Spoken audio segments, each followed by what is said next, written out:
George, where is winds? George, ¿où ist der Wind? Jorge, ¿dónde está el viento? George, ¿où sont les vents? Kaze, wa doku ni aru, Joji. That was me saying in multiple different languages. George, where's winds? Where is it? We need it. We breathe it. Every morning when I wake up, I do the following thing. I go to Twitter, I type in George Martin, I click on the little link in his about section on his Twitter profile, and that's a direct link to his not a blog page, and then I look for updates for wins. I say, hey, there's got to be some sort of writing update. We got a shit fuck ton last year about how all the progress he was making. It was mid-pandemic. George was fucking writing his ass off.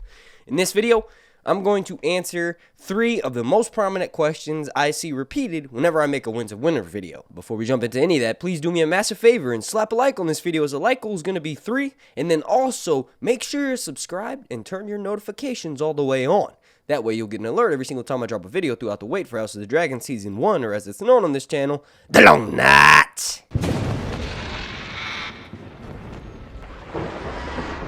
Alright, now just jumping right into it. The first question is, what in the fudge is taking so goddamn long?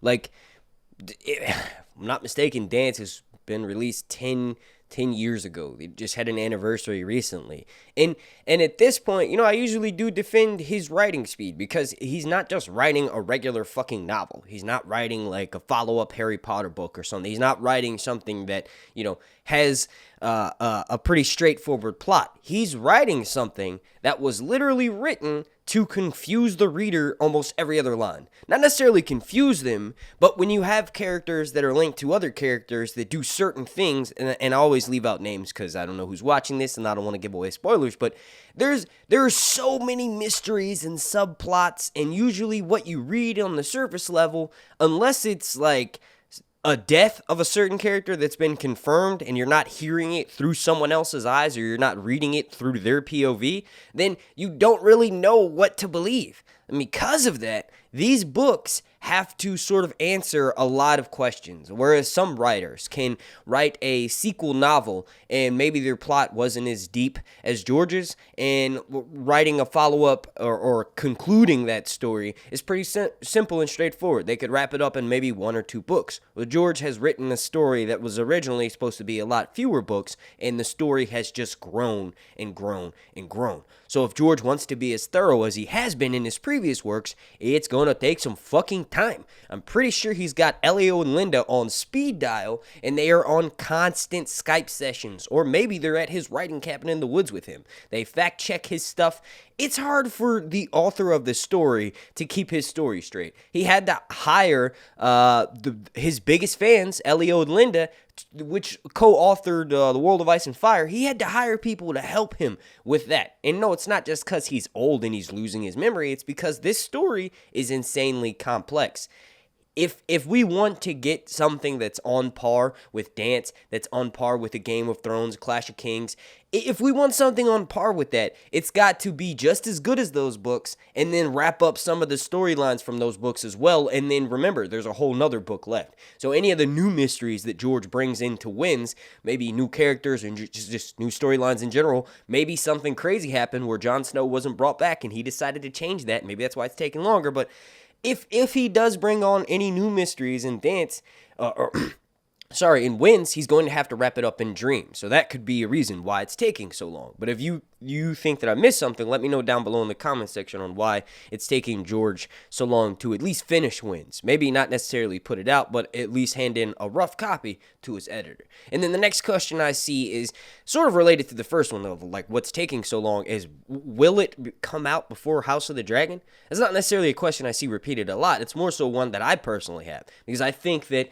you know, releasing the next book in A Song of Ice and Fire along with the prequel series is just like sort of the best promotion this show could ever have. Now, obviously, Game of Thrones Season 8 wasn't let's say, accepted as well as previous seasons of Game of Thrones. So maybe one of the way to combat some of that backlash, or haters, if you will, is to release something like the next book in a series of A Song of Ice and Fire, either shortly before House of the Dragon comes out next year, or shortly after. Remember, we were getting all of those updates about all of the progress George was making in Winds last year, so it would make sense if, a year and a half later, he's actually fucking finished the book, because it's been, 11 years. And then the last question before I get out of here is, has George given up? I've seen this not only repeated in my comment section, but also on Twitter and on Reddit and on Facebook. But I've also seen videos made about it. Like the people are actually questioning whether George has just given up and allowed the fame to sort of get to his head. And he's a very wealthy man now. He's got his hand in a lot of other pots, so to speak, in a lot of other fandoms. He's helping to write and create other shows that are outside of the A Song of Ice and Fire universe. Does that mean that he's given up on his own story? Has he realized that he's written himself into a corner and he can't write himself out of it? And instead of putting out shitty material, he'll just pretend as though he's working on this until he dies. And then the similar thing will happen with J.R.R. Tolkien, where the Silmarillion was released post-Homulus. Maybe that's sort of what people are thinking is going to happen with George. And to that I say, I'll slap you. I can kind of agree with some of the rhetoric, but no, that's not really his style. If you watch him in interviews, if you listen to him when he writes his Not a Blog post, he's still very much enthralled with his world. There's no reason for him to lead his fans on, in the sense that, like, every time he posts an update about Winds, he seems just as excited as day one as when he wrote this story in the 90s. It came to him. He knows it's his magnum opus as a writer, as a creator, as someone who allows people to escape into his world. He knows that A Song of Ice and Fire is his holy Bible, so to speak. So I don't think that he's lost interest in writing it. I personally think that he's done. He's got Elio and Linda looking over it. He's looking over it. And then he's going to turn it into his editor if he already hasn't. I think the story is finished, and I think it's going to be released along with House of the Dragon. If you don't agree with me, let me know down in the comment section. And I'll get the fuck out of here. My name is Mark, and I want to thank you all so much for watching. If you could please do me a massive favor and slap a like on this video. Like goal is going to be treat. Thanks for watching. My name is Mark, and this has been Sir Hunt's Reviews.